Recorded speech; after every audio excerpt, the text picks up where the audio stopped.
Tumakas na tayo, takasan na natin ang mundo. Magtago papalayo sa mas tahimik at payapang mundo. Umubulong ang hanging amihan at huni ng ibon. Dumudulog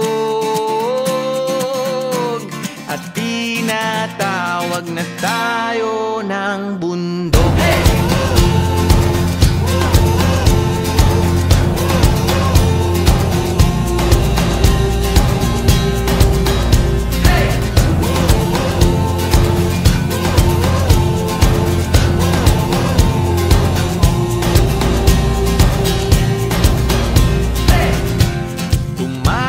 Na tayo, palayo sa maraming tao.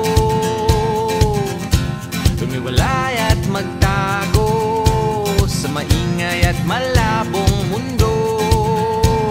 Bumubulong ang hanging habagat at hampas ng alon.